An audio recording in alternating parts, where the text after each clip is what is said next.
Dober večer. Veste, kdo je Andraž Kopač? Človek, ki bo po novem vodil našo največjo bolnišnico, ljubljanski UKC.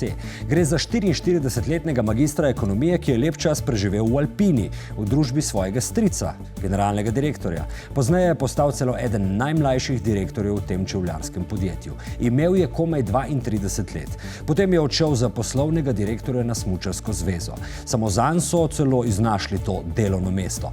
Pa se poslovno ni najbolje izkazal, ugotavlja kolegica Ana Turk. Zdaj ima novo priložnost. Pol milijarde evrov letnega proračuna ljubljanskega UKC-ja. Andraž Kopač in njegove titule, recimo ta na Smučarski zvezi, poslovni direktor od leta 2010 do 2014, pod njegovo taktirko letna poročila prebira Jože Javornik iz kranjskega smučarskega kluba, vse bolj alarmantne rdeče številke. Takrat, ko je prišel, je bilo okoli 2 milijona dolga Smučarske zveze, ko je pa odšel, je bilo pa cirka 3 milijone. Minusa. In takšnega kandidata podpira ministrica za zdravje Milojka Kolar Celarc in z njo vsa koalicija, tudi Desus in Franc Jurša.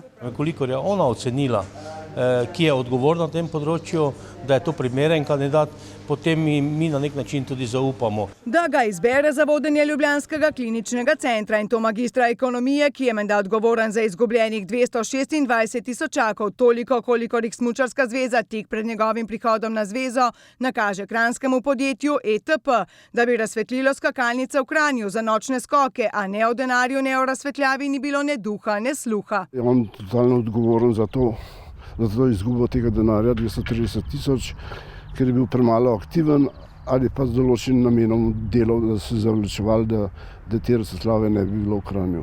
O čemer pa Kopač, ki mu nasled pridemo v škofjeloškem podjetju CSSIP, noče govoriti. Ja, hvala lepa za pojasnilo, zakaj je leta 2010 na vrat na nos na Smučarski zvezi omaknil kandidaturo za predsednika zbora za skoke, če pa je imel večinsko podporo in po kakšnem ključu je potem postal kar poslovni direktor zveze na povsem zanj očitno skrojenem delovnem mestu. Zato spet trkamo pri Kopaču. In so spet tu vrata pred nosom pozoru 200 delavk in z njimi Marije Knafel, ki jih je leta 2004 postavil na cesto, ko je v Gorenji vasi zaprl celoten Alpinin obrat in to brez opozoril čez noč. Ko te gleda v oči, pa ti govori eno, čez pol ure pa naredi čist nekaj drugega. In je bil to zelo šokanten. Kdo bo torej vodil našo največjo bolnišnico? Andraž Kopač, ki že zdaj pred soočenjem z vsemi naštetimi očitki dobesedno beži?